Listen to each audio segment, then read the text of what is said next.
frustrating day. Obviously I'm a huge Drew Lock fan. Lee Summit, Missouri, followed him since he was 16, 17 years old. Loved his play style, Heupel offense, everything. Just my favorite, quarterback football player.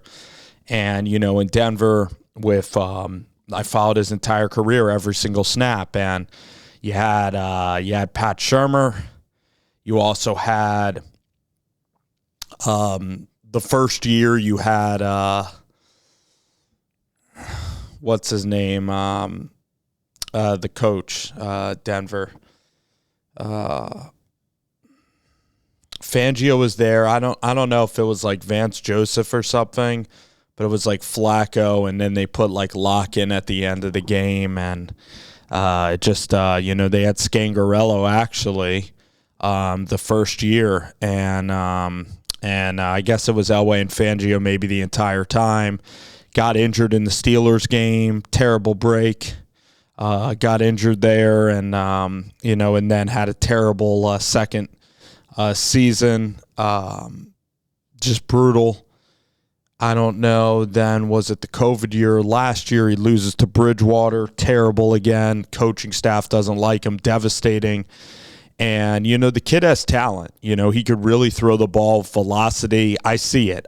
He can throw it in the middle of the field, can throw it touch, he can roll outside the pocket.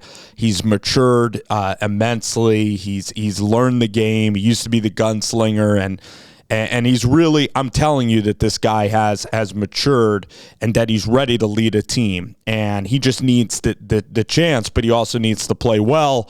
He was going through training camp. He was still behind Geno, but he was making progress. In the preseason game, he led a couple of touchdown drives. In the scrimmage, he looked really good.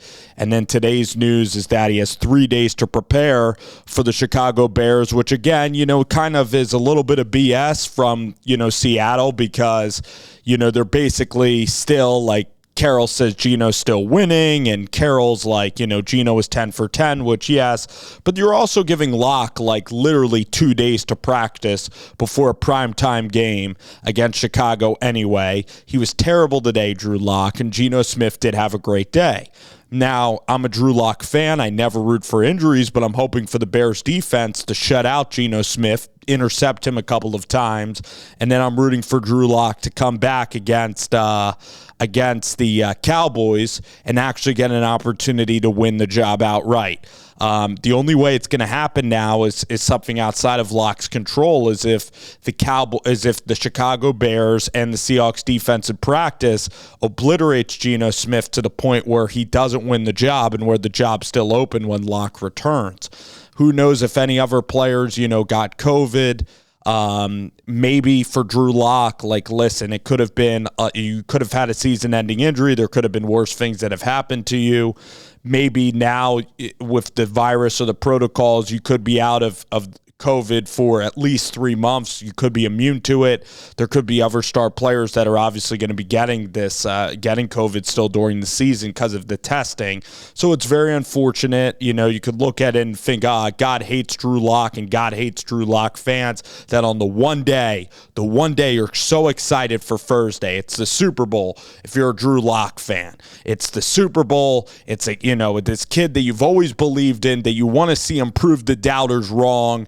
And he has so much hate, and everybody from the U.S. Open Twitter account to everybody clowns on Seattle and clowns on Drew Lock all the time and clowns on him dancing the young Jeezy and says he's not a good quarterback, he's a bust. Every metric says he's terrible. The Seahawks are poverty, and Drew Lock has nothing in his career. Nobody even wanted him, and he's a guy that throws interception and has no ability to play in this league.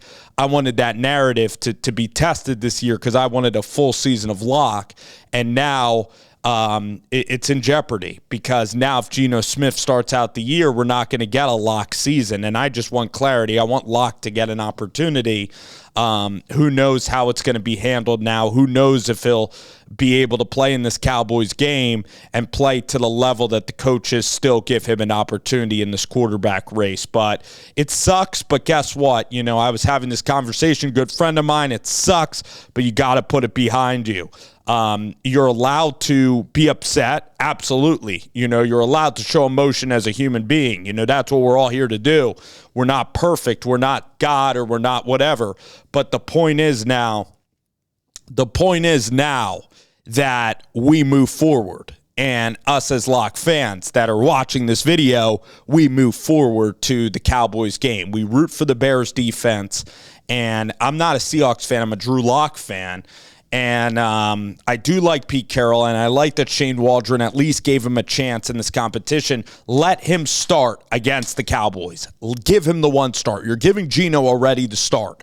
Give him the start week 3. Give him a chance. All right, and let's really pray for Drew's safety that he's going to be immune here till the end of the dang season, okay? So, listen, that's what it is, okay? Drew Lock against the Cowboys. Go to Big D and finish and play really well finish the job as with this quarterback competition, okay? Go to Dallas, put your best foot forward in this job. All right, and let's see Drew Lock emerge from the ashes of the NFL and see him start as a quarterback for the Seattle Seahawks against Russell Wilson. That's all that matters. If Drew Lock is starting that Monday, okay, if Drew Lock is playing that Monday, nobody will remember Tuesday, August 16th, Drew Lock getting COVID. You'll remember it as saying, oh my gosh, that was the pit of hell. You fought that the Lord and you fought all the stars and God hates Drew Lock and everything's always against you and this guy's cursed. But if he's starting against Russell Wilson and the Broncos, his old team, in Seattle on Monday Night Football, that would just give him a chance.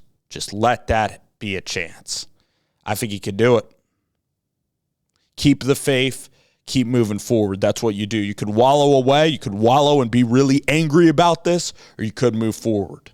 Look, God forbid it could have been an ACL injury like some quarterbacks have, could have been out the entire year. Played poorly in practice anyway. Maybe the symptoms were impacting him. Wasn't winning the quarterback battle anyway, even today. So it's not like, he was gaining momentum. He had a terrible day. Threw interceptions, red zone period. He was terrible. 0 of 4, had one of his worst practices, was amped to be starting.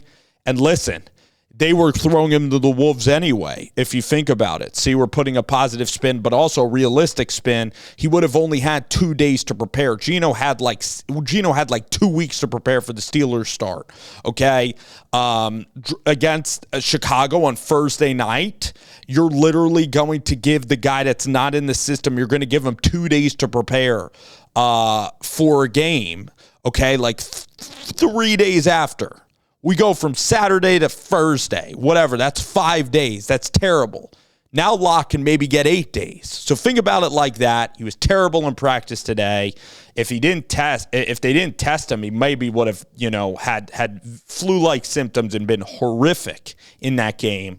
So move forward. That's all you can do. You can either complain about it. I get it. I get the complaining. But let's see what happens.